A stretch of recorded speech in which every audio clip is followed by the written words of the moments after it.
오늘 본문 누가복음 17장에 이 10명의 나병 환자가 치유받은 이 사건은 이 누가복음에서 특수하게 이 누가복음 서에만 기록되어 있는 이적의 사건입니다.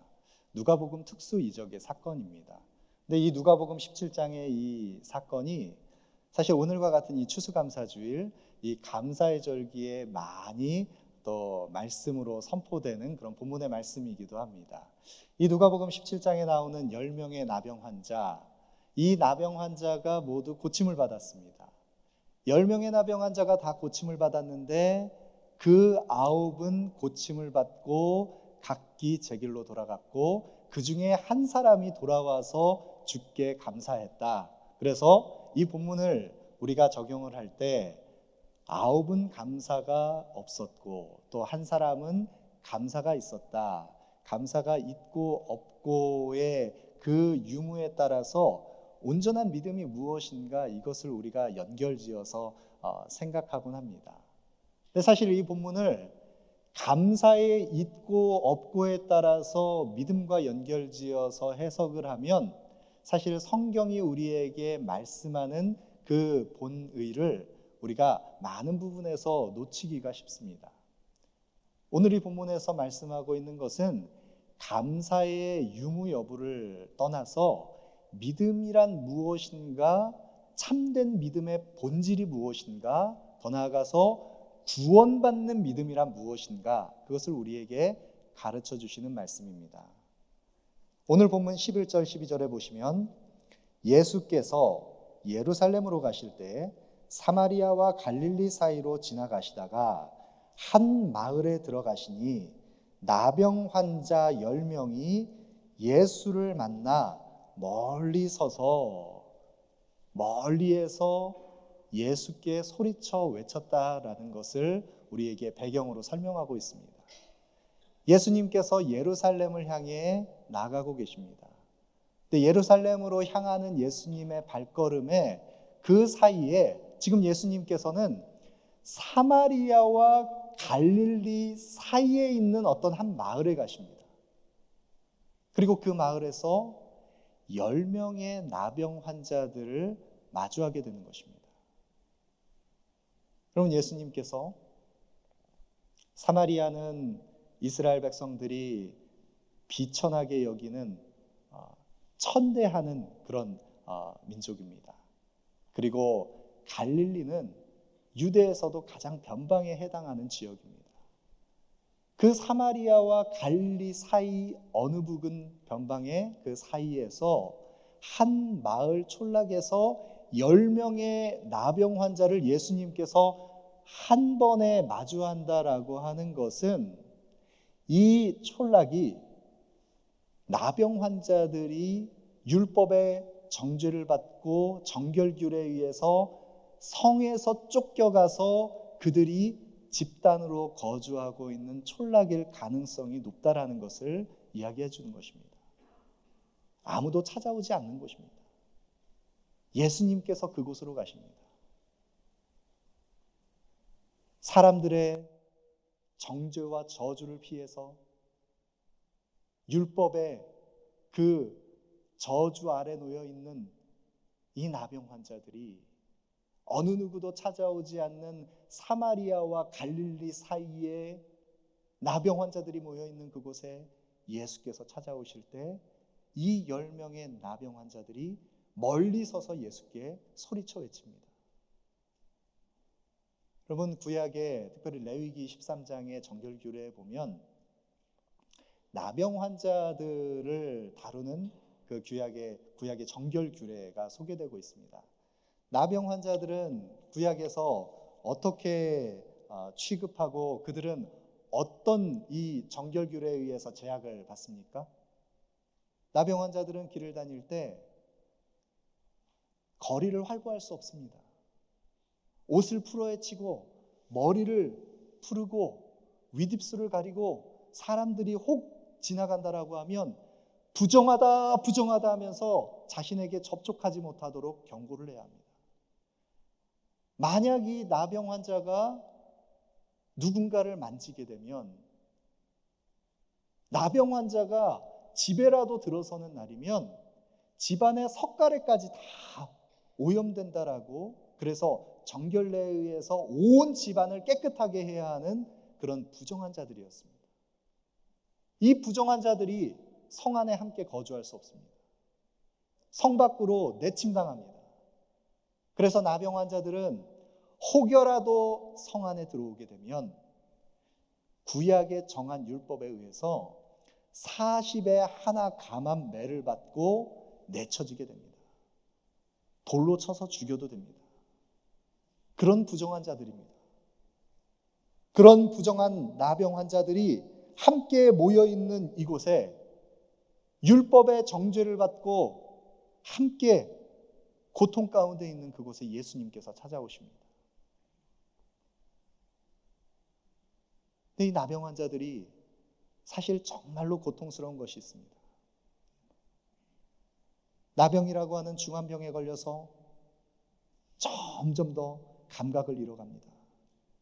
손에 진물이 나고 피고름이 나고 살점이 떨어져 나가고, 그럼에도 불구하고 자신의 육신의 고통을 느끼지 못하는 것이 바로 나병입니다. 나병 환자들이 지금 고통스러운 것은 어떤 의미에서 보면 육신의 고통은 감각적으로 느껴지지 않기 때문에 덜한 것일 수 있습니다. 그러나 이들이 고통스러운 것은 무엇입니까? 정말로 나병 환자들이 울부짖으면서 씨름하면서 고통 속에 있는 것은 무엇입니까? 사랑하는 가족으로부터도 버림받고, 사랑하는 친구와 이웃으로부터도 내침당하고, 공동체로부터 분리돼서 단절과 고립과 그 고통의 그 아픔을 어느 누구도 함께 감당하지 못하고,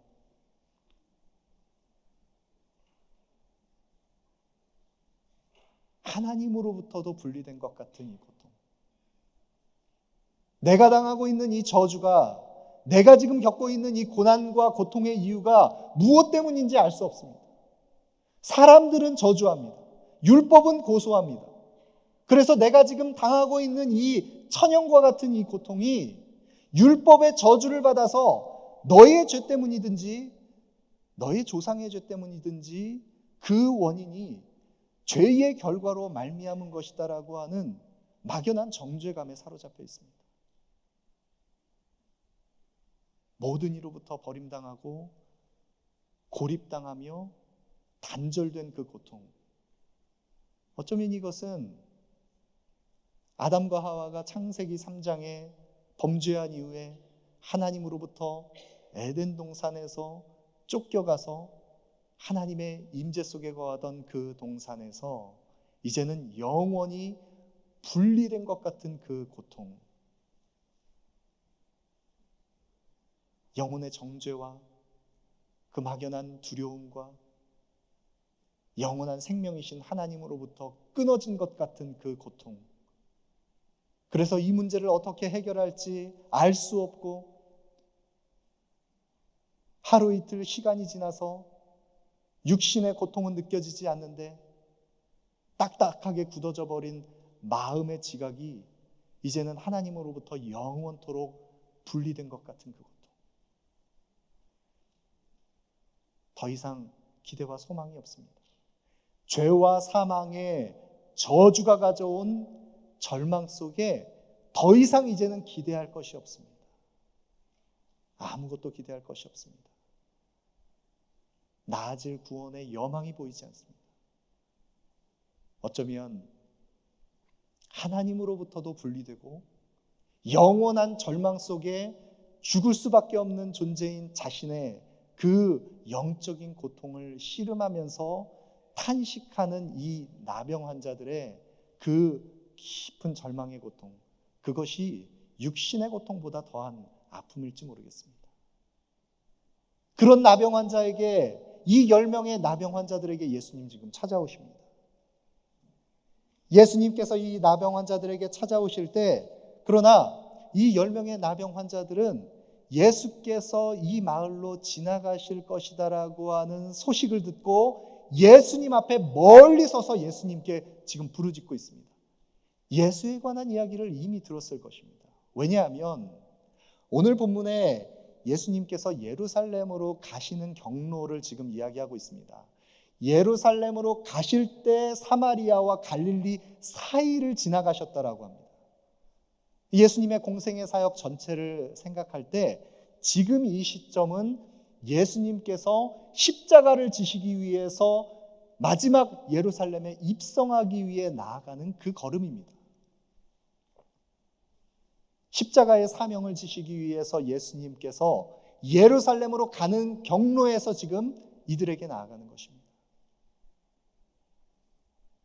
그런데 예수님께서 공생의 사역을 처음 시작하실 때 우리는 알고 있습니다. 예수님께서 가장 처음 사역을 시작하셨던 사역의 현장은 예루살렘이 아니었습니다. 사람들에게 주목받는 예루살렘이 아니었습니다. 종교와 문화와 모든 사람들에게 주목을 한몫에 받을 수 있는 예루살렘으로 먼저 가서 예수님 사역하시지 않으셨습니다. 주님께서 광야에서 사단에게 시험을 받으시고 공생의 사역을 처음 시작하시면서 주께서 나아가셨던 곳은 성경의 예언대로 율법과 선지자가 말씀한 것처럼 성경을 응하기 위해서 흑암의 땅 변방 갈릴리로 가셨습니다. 예수께서 흑암의 땅, 어둠에 속한 땅, 그 흑암에 속한 갈릴리로 가셔서 누가복음 4장 14절에 보시면 예수께서 성령의 능력으로 갈릴리에 돌아가시니 그 소문이 사방에 퍼졌고, 마태복음 4장에도 마찬가지입니다. 예수님께서 온 갈릴리에 두루다니사 그들의 회당에서 가르치시며 천국 복음을 전파하시며 백성 중에 모든 병과 모든 약한 것을 고치시니, 주님께서 가장 먼저 발걸음을 옮기셨던 곳이 갈릴리 지역입니다. 여러분, 산상수훈의 말씀을 잘 아시지 않습니까? 갈릴리 지방에 나아가서 주님께서 복음을 전파하실 때 주님께서 가장 먼저 외치신 메시지는 회개하라, 천국이 가까웠느니라. 하나님 나라의 복음을 말씀하셨습니다. 천국 복음을 선포하셨습니다. 그리고 이 천국 복음을 마태복음 5장부터 7장까지의 말씀 속에 보면 산상수훈의 말씀 속에 하나님 나라의 비밀, 하나님 나라의 복음이 어떤 것인지를, 하나님 나라의 가치들을, 이 천국 복음을 선포하셨습니다. 서기관과 바리새인의 가르침과 같지 않았습니다. 예수님의 가르침은 영적 권위가 있었습니다. 하나님의 나라가 어떤 것인지를 우리에게 보여주셨습니다. 이것은 단지 관념적으로 교리적인 설교를 하는 것이 아닙니다.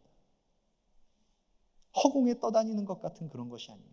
하나님의 나라가 실제로 이 땅 가운데 어떻게 이루어지는지를 주님께서 말씀하실 때 그 산상수훈의 말씀을 선포하시고 산에서 내려오셔서 마태복음 8장에 보면 가장 첫 번째로 나오는 이적의 사건이 한 나병 환자를 고치신 사건입니다.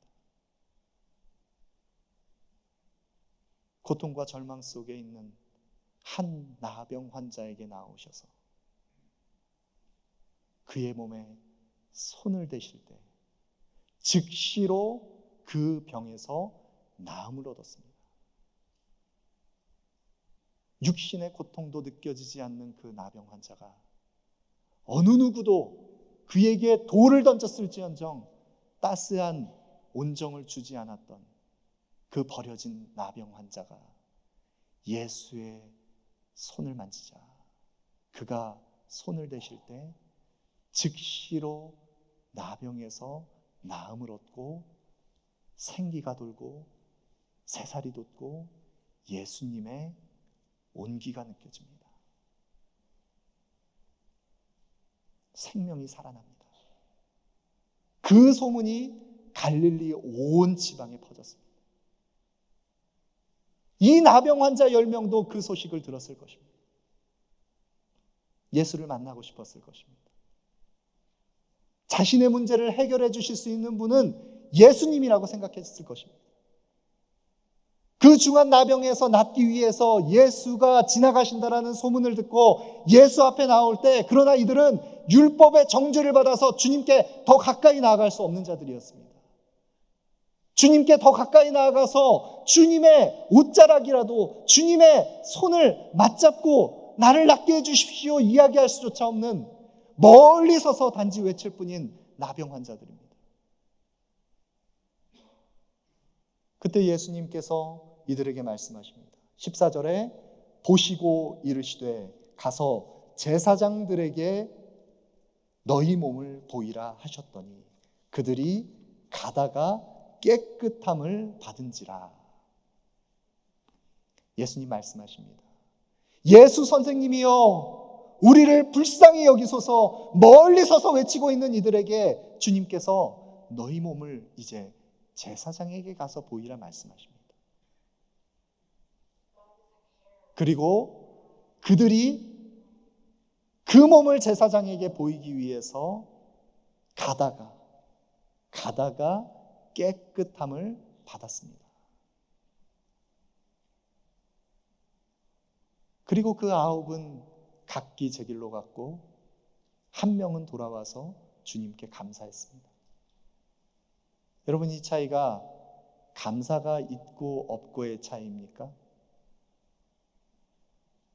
여러분, 더군다나 이 9명의 이 예수께 나온 이 간절한 갈망과 그 소망을 담은 적은 믿음, 이것을 우리는 함부로 재단에서 믿음이 없다라고도 할 수 없습니다. 왜냐하면 이 10명의 나병 환자, 되돌아간 9명을 포함해서 모든 10명의 나병 환자는 지금 주님 앞에 나올 때 주님께서 말씀하실 때 그것에 순종하고 지금 나아간 것입니다. 예수 선생님이여 이야기할 때 이 선생님이라고 하는 단어가 누가복음에서는 제자들이 주로 고백했던 표현입니다. 주님께서 내 병을 낫게 하실 수 있는 분이라는 믿음이 있었습니다. 그리고 그들은 가다가 나음을 얻었습니다. 이미 나음을 얻은 증거를 가지고 제사장에게 간 것이 아닙니다. 율법에 의하면, 구약의 율법에 의한다면 제사장에게 가서 나아가서 자신의 몸이 깨끗게 되었다는 것을 확증받고 그것을 선언하고 이제 다시 자신의 가족들에게 되돌아가기 위해서는 나병이 깨끗하게 나음을 입은 증거를 가지고 가서 제사장에게 몸을 보여야 됩니다.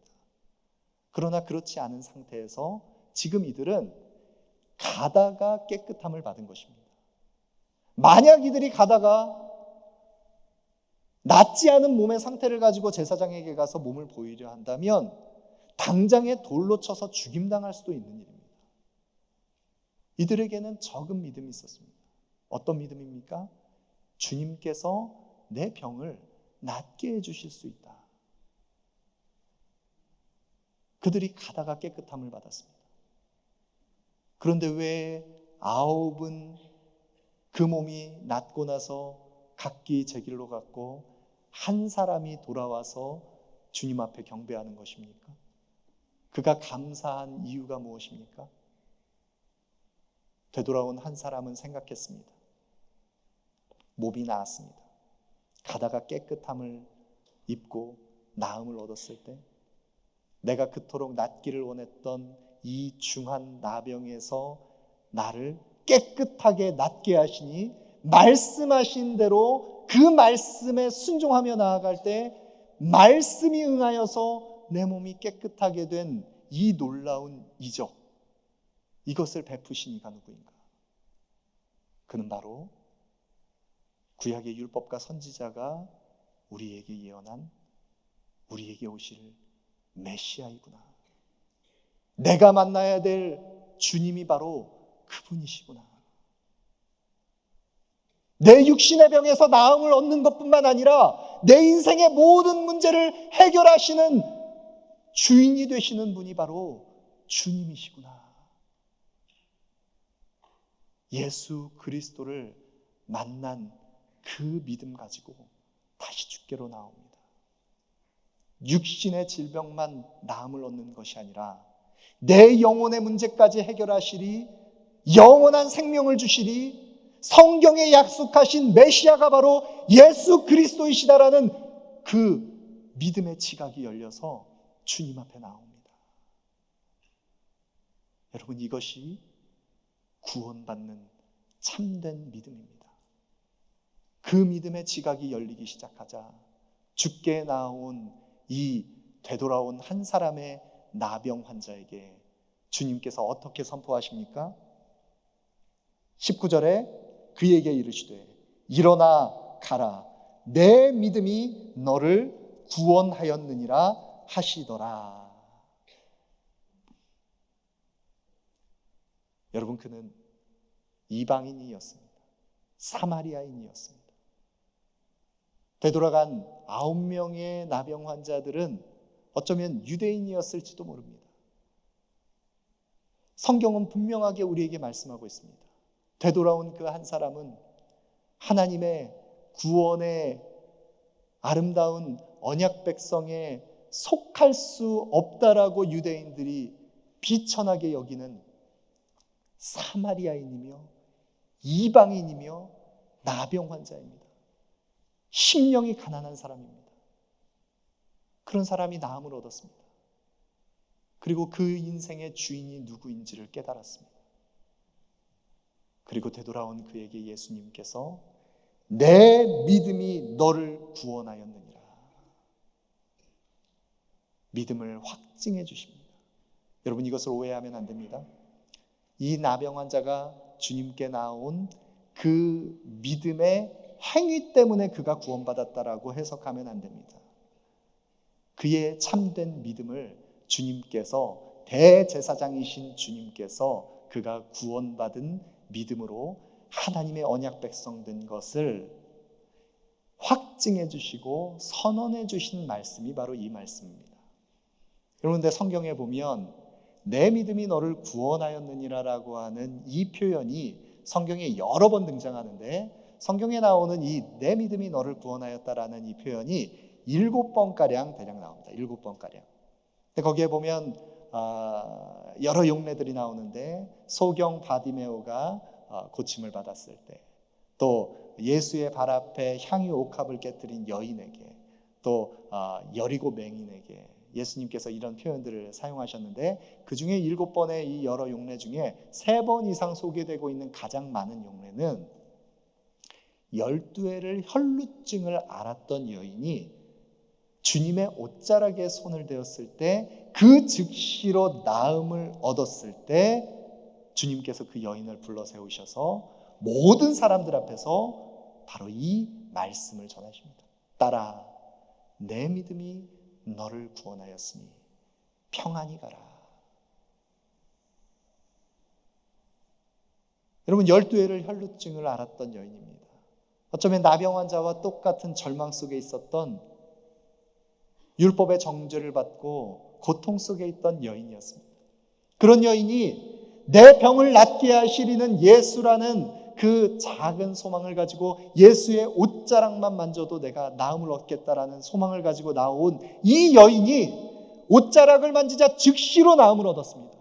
그러면 이 여인이 그토록 원하는 그 육신의 질병에서 노인받은 12의 혈루증이, 근원이 싹 마른 그 즉시로 여인도 알고 예수님께서도 내게서 능력이 빠져나갔다 말씀하신 것을 보면 이 여인이 고침받은 것을 아셨습니다. 그러면 이 여인이 육체의 질병에서 나음을 얻었으면 조용히 그를 군중 사이에 그를 드러내지 않고 돌려보내셔도 되지 않겠습니까? 그러나 주님께서는 그 여인을 불러 세웁니다. 그 여인을 불러 세우셔서 모든 사람들 앞에서 그 여인을 드러냅니다. 사람들 앞에 자신의 문제를 감추고 드러내고 싶지 않아서 많은 사람들이 모여있는 곳에 찾아오지도 않던 여인이었습니다. 그런 여인이 12의 혈루 근원이 깨끗하게 나음을 얻었는데, 그 여인을 그대로 돌려보내면 되지 않겠습니까? 그러나 주님께서는 그렇게 하지 않으십니다. 만약 그 여인이 육체의 질병만 나음을 얻고 군중 속으로 조용히 사라졌다면 그는 여전히 그 내면에 혈루 근원이 마르지 않고 계속해서 고통 속에 있는 그 피 흘림의 그 고통보다 더 중한 영혼의 질병을 가지고 율법의 정죄를 받고 끊임없이 계속해서 하나님으로부터 분리되어 있는 고통 속에 육신의 질병은 나음을 얻었을지 모르지만 여전히 사람들과 단절되어 하나님과 단절되어 살아갔을지 모릅니다. 그런 여인에게 주님 어떻게 선언하십니까? 딸아, 내 믿음이 너를 구원하였으니 평안히 가라, 평안히 가라. 주님께서 말씀하시는 이 선언은 그가 고침받았다는 대제사장 되신 예수님의 선언입니다. 예수님께서 이 말씀을 하실 때 딸아 내 믿음이 너를 구원하였으니 평안히 가라 말씀하실 때 이 평안히 가라라는 의미를 우리가 좀 더 의미를 잘 살려내서 번역을 하면 이렇게 번역할 수 있습니다. 딸아 내 믿음이 너를 구원하였으니 평안 속으로 들어가라. 평안 속으로 들어가라. 예수님을 만난 이 여인은 혈루 근원이 다 깨끗하게 나음을 얻었을 뿐만 아니라 진정한 참된 평안 속으로 들어가게 됐습니다. 구원받게 됐습니다. 영혼의 문제를 치유받았습니다. 영원한 생명을 소유하게 됐습니다. 자신이 고통하며 씨름하던 문제에서만 해방된 것이 아닙니다. 인생의 참된 주인을 만난 것입니다. 되돌아온 사마리아 이방인 나병 환자도 마찬가지입니다. 그를 고통스럽게 했던 육신의 질병, 나병에서만 노인받은 것이 아니라 주님께서 그에게 내 믿음이 너를 구원하였느니라. 우리의 영원한 대제사장 예수님께서 그 믿음을 확증하실 때 그는 영원한 생명을 소유한 기쁨을 누리게 됩니다. 여러분, 이 감사의 절기에 우리가 헤아려 본 감사의 고백들 어떤 것들이 있습니까? 한 해 동안 하나님께서 우리에게 베푸신 수많은 감사의 제목들 얼마나 많은 것들이 있습니까? 저는 지난번 우리 사랑하는 우리 성도님들과 함께 예배 드릴 때 우리 성도님들과 함께 예배 드리는 현장 속에 제가 있다는 것, 함께 예배 드리는 그 자리가 너무나 감격스러워서 정말 너무 감사했습니다. 지금 이 순간도 너무 감사합니다. 우리가 헤아려 본 수많은 감사의 제목들, 그러나 다른 그 어떤 것보다 우리에게 가장 큰 감사의 이유는 바로 예수님께서 우리의 주인 되시고 우리가 그의 소유된 하나님의 백성 되었다는 구원의 감격과 기쁨, 이것이 바로 우리의 가장 큰 감사의 이유입니다. 우리에게 이 구원의 감격과 기쁨이 회복되기를 원합니다. 혹 우리에게 예수님 앞에 멀리 서서 내 문제를 씨름하면서 예수 선생님이여 내 문제를 좀 해결해 주십시오 갈급하게 나오지만, 그래서 그 문제도 해결받았지만 정작 우리가 만나야 할 인격적인 예수님을 만나지 못한 분이 계시다면 다시 되돌아오시길 바랍니다.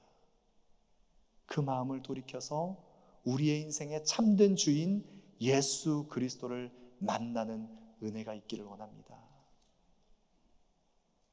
주님 우리를 기다리십니다. 아니, 우리에게 찾아오십니다. 우리의 무뎌진 메마른 심령 속에 찾아오셔서 주님 손을 대시고 그 예수님의 온기가 전해질 수 있도록 생명이 돋아나게 하십니다. 우리의 속사람이 회복되며 영혼이 소생하는 놀라운 감사의 고백이 우리 모두에게 회복되기를 소망합니다.